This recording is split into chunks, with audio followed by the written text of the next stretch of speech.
الصلاة والسلام على رسوله الأمين وعلى آله وأصحابه أجمعين وعلى من تبعه بإحسان إلى يوم الدين وبعد.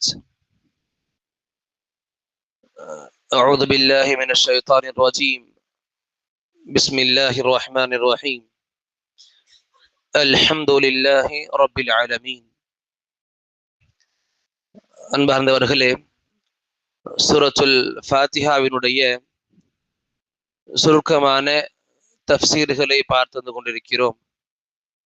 அந்த அடிப்படையில் அஊது பில்லாஹி மினஷ் ஷைத்தானிர் ரஜீம், பிஸ்மில்லாஹிர் ரஹ்மானிர் ரஹீம் இந்த வசனங்களை பற்றிய ஒரு சில விஷயங்களை தெரிந்து கொண்ட பிறகு அல்ஹம்துலில்லாஹி ரப்பில் ஆலமீன் இந்த இறை வசனத்தை பற்றிய சிறிய தஃப்சீரை தெரிந்து கொள்ள இருக்கிறோம். ஆக நேற்று சொன்னது போலவே உலமா பெருமக்களுக்கு மத்தியில கருத்து வேறுபாடுகள் இருக்குது. சூரத்துல் ஃபாத்திஹாவினுடைய முதல் வசனமாக பிஸ்மில்லாஹிர் ரஹ்மானிர் ரஹீம் இந்த வசனம் இருக்குதா, அல்லது அல்ஹம்துலில்லாஹி ரப்பில் ஆலமீன் என்கிற இந்த வசனம் இருக்குதா? இதுல பரவலாக பார்க்கும் பொழுது மிகப்பெரிய இமாம்கள்ல இமாம் ஷாஃபிஈ அலைஹி ரஹ்மத் அவங்களுடைய மதபுல அவங்க சொல்லுவாங்க, பிஸ்மில்லாஹிர் ரஹ்மானிர் ரஹீம் தான் சூரா ஃபாத்திஹாவினுடைய முதல் வசனம். அவங்க அல்லாத மற்ற நிறைய மார்க்க வல்லுநர்கள், மார்க்க பெருந்தகைகள் அவங்க சொல்லுவாங்க அல்ஹம்துலில்லாஹி ரப்பில் ஆலமீன் தான் முதல் வசனம்.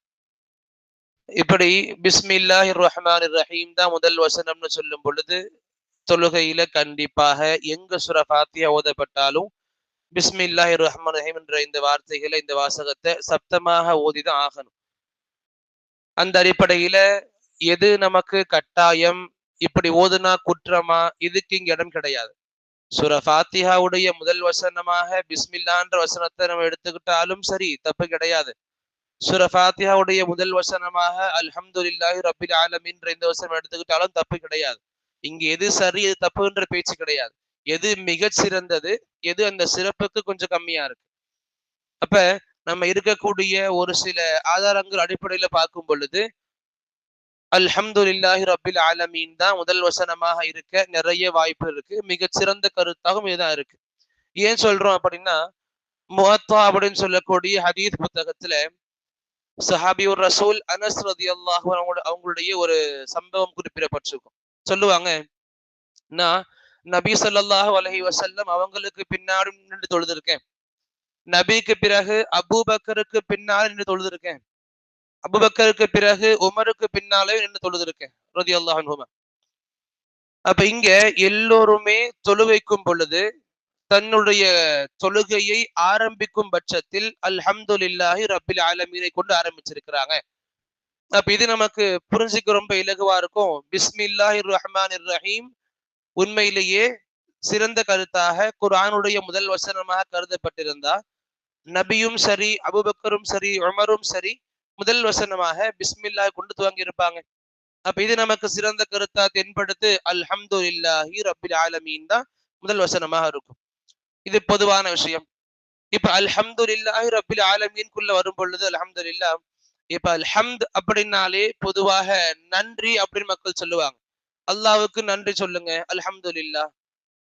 அல்லாஹ்வுக்கு நன்றி சொல்லுறதுக்கு அல்ஹம்துலில்லாஹ் என்ற வார்த்தைகள் பரவலாக பயன்படுத்தப்படுது. ஆனா அல்லாஹ்வுக்கு நன்றின்ற அர்த்தம் கிடையாது. அல்ஹம்துனா புகழ், எல்லா புகழ் யாருக்காக வேண்டி? லில்லாஹ், அல்லாஹ்வுக்கானது. அப்ப புகழ்னும் பொழுது அல்லாஹ் ரப்புல் ஆலமீன் அவனுடைய புகழ்ச்சிக்காக அல்லாஹ்வா தேர்ந்தெடுத்த வார்த்தை அல்ஹம்துலில்லாஹ். அல்லாஹ்வுடைய புகழ்ச்சிக்காக அல்லாஹ் ரப்புல் ஆலமீன் தேர்ந்தெடுத்த வார்த்தை அல்ஹம்துலில்லாஹ். இந்த வார்த்தையை கொண்டுதான் நீங்க ஒவ்வொரு தொழுகையிலையும் ஒவ்வொரு ரக்காத்தையும் ஆரம்பிக்கணும்னு அல்லாஹ் நம்ம கட்டளையிட்டு இருக்கான். அந்த அடிப்படையில் நம்ம தொழுகையுடைய ஒவ்வொரு ரக்காத்துடைய ஆரம்பமும் அல்ஹம்துலில்லாஹ் இருக்குது. இது மட்டும் கிடையாது, நம்ம எந்த அமல் கொண்டிருந்தாலும் நபியுடைய வாழ்க்கையில எந்த அளவுக்கு பிஸ்மில்லாஹ்க்கு முக்கியத்துவம் இருக்குதோ அதே போல அல்ஹம்துலில்லாஹ்வுக்கு முக்கியத்துவம் இருக்கும். செயலுடைய ஆரம்பத்துல பிஸ்மில்லான்ற வார்த்தைகள் எங்கெங்கெல்லாம் பார்ப்போமோ அதனுடைய கடைசியில அநேகமான இடங்கள்ல அல்ஹம்துலில்லாஹ் முடிவு பெறும். தண்ணி குடிக்கும் பொழுதும் சரி, சாப்பிடும் பொழுதும் சரி, இல்ல உறங்கி எழுந்த பிறகும் சரி, ஆடை உடுத்தும் பொழுதும் சரி, நிறைய இடங்கள்ல பார்க்கலாம். அல்ஹம்துலில்லாஹ்ன்ற வார்த்தைகளால் நிரம்பிய திக்ர்களா இருக்கும் நபியுடைய வாழ்க்கையில சொன்னார்கள். நமக்கு கத்துக் கொடுக்கப்பட்ட துஆக்களும் நிரம்பி இருக்கும். அப்ப அல்லாஹ் ரப்புல் ஆலமீன் அவனுடைய நன்றி செலுத்துவதற்காக, அவனுடைய புகழ்ச்சிக்காக அல்லாஹ் தேர்ந்தெடுத்த வார்த்தை தான் நம்ம வாயிலிருந்து அதிகமாக அல்லாஹ் எதிர்பார்க்கிற வார்த்தைகள் தான் அல்ஹம்துலில்லாஹ். இங்க கண்டிப்பா நம்ம எங்கெங்கெல்லாம் அல்லாஹ்வை பத்தி பேசுறோமோ அங்க இதுவும் புரிஞ்சுக்கணும். நம்முடைய புகழ்ச்சியினால, நம்முடைய தொழுகையினால, நம்ம வைக்கிற நோன்புனால அல்லாஹ்வுடைய கண்ணியம் உயருது. நாம நோன்பு வைக்கலன்னா, நாம யாரும் தொழுகலன்னா, நாம யாரும் அல்லாஹ்வை புகழலன்னா அல்லாஹ்வுடைய கண்ணியம் குறையும். இப்படின்றதுக்கு இடமே கிடையாது. அல்லாஹ்வுடைய கண்ணியம் கம யலீகு பி ஜலாலிஹி, அது அவனுக்கானது. அதுல எந்த ஒரு குறையும் கிடையாது. அதை விட அதிகமான இடமும் கிடையாது. அவன் உச்சகட்ட கண்ணியத்துல இருக்கிறான். அவனுடைய கண்ணியத்தில் நம்முடைய எந்த ஒரு அமலும் அவனுடைய கண்ணியத்தை கூடவோ குறைக்கவோ செய்யாது. நம்முடைய அமல்கள், நாம புகழக்கூடிய வார்த்தைகள் அல்லாஹ்வை நம்முடைய வெற்றிகளுக்காக. அப்ப இந்த அல்ஹம்துலில்லாஹ்ன்ற இந்த வார்த்தைகள் பொதுவாகவே நம்முடைய வாழ்க்கையில் அதிகமா இருக்கணும். இப்ப அல்லாஹ்ன்றது இருக்கு, அல்ஹம்துனா புகழ்ச்சின்னு தெரிஞ்சுக்கிட்டாச்சு. அடுத்து லில்லா. இப்ப அல்லாஹ்ன்ற வார்த்தையை பார்க்கும் பொழுது சுப்ஹானல்லாஹ், நமக்கு தெரியும் அல்லாஹ்வுடைய பெயர்கள் நிறைய இருக்குது.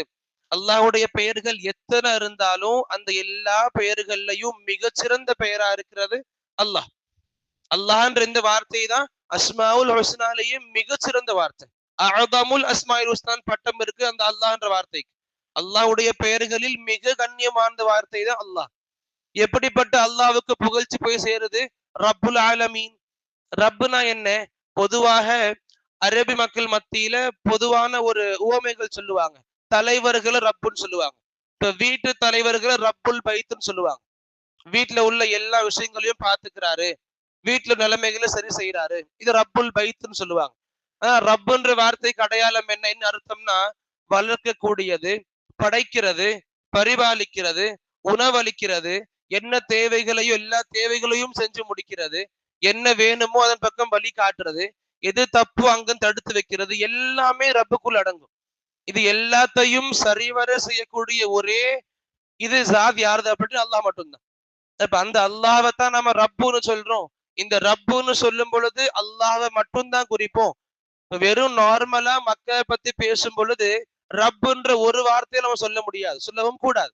இதே ரப்புல் பைத் கூட ஒரு வார்த்தையை ஆட் பண்ணி சொல்றாங்க அரேபியர்கள்னா, கூட ஆட் பண்ணி பேசும்பொழுது பிழை கிடையாது. வீட்டுக்கான தலைவர் அவர், வீட்டுடைய விஷயங்களை பாதுகாக்கிறவர் அவர். அவ்வளவுதான். மற்றபடி வெறும் ரப்புன்ற வார்த்தை அல்லாஹ்வுக்கு மட்டும்தான் உகுந்தம். அல்லாஹ்வுக்கு மட்டும்தான் சொல்லி ஆகணும். யாருடைய ரப்பாக இருக்கிறான்? அல்லாஹ் விவரிச்சு சொல்றான். அல்லாஹ் அல் ஆலமீன். ஆலம் அப்படின்னா அகிலத்தை சொல்லுவோம். நம்ம வார்த்தைகள்ல உலகத்தை சொல்லலாம். இது அரபியுடைய லாங்குவேஜ் அடிப்படையில பார்க்கும் பொழுது ஆலம் அப்படின்னா அல்லாஹ்வை தவிர்த்துள்ள எல்லாமே ஆலம் தான். இப்ப மனிதர்கள் அவங்களுக்கான உலகம் இருக்கு, இது மனிதர்களுடைய உலகம், அது ஆலமுல் இன்சான்னு சொல்லுவாங்க.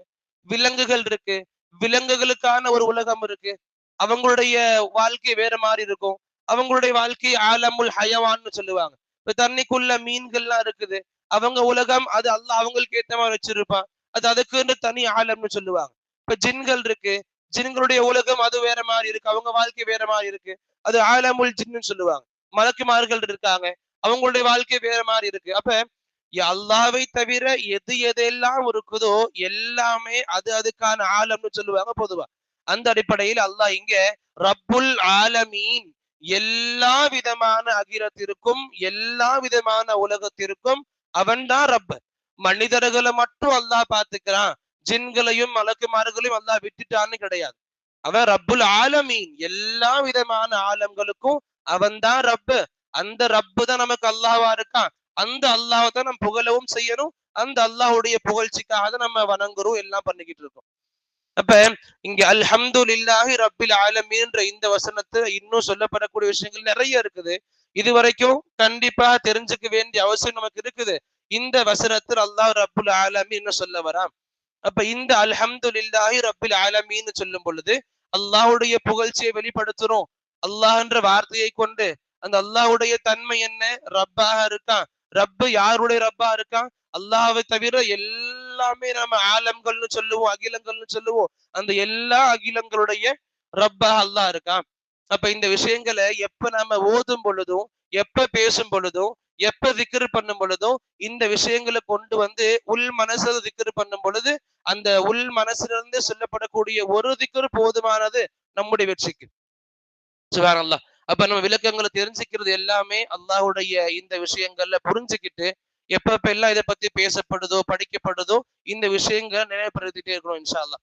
அல்லாஹ் ரப்புல் ஆலமீன் எந்த விஷயங்களை சொல்ல வரானோ அந்த விஷயங்களை உண்மையான முறையில் நபி காட்டிய வழியில் சஹாபாக்கள் புரிந்து கொண்ட வழியில் புரிந்து கொள்ளக்கூடிய பாக்கியங்களை அல்லாஹ் நமக்கு வழங்குவானாக.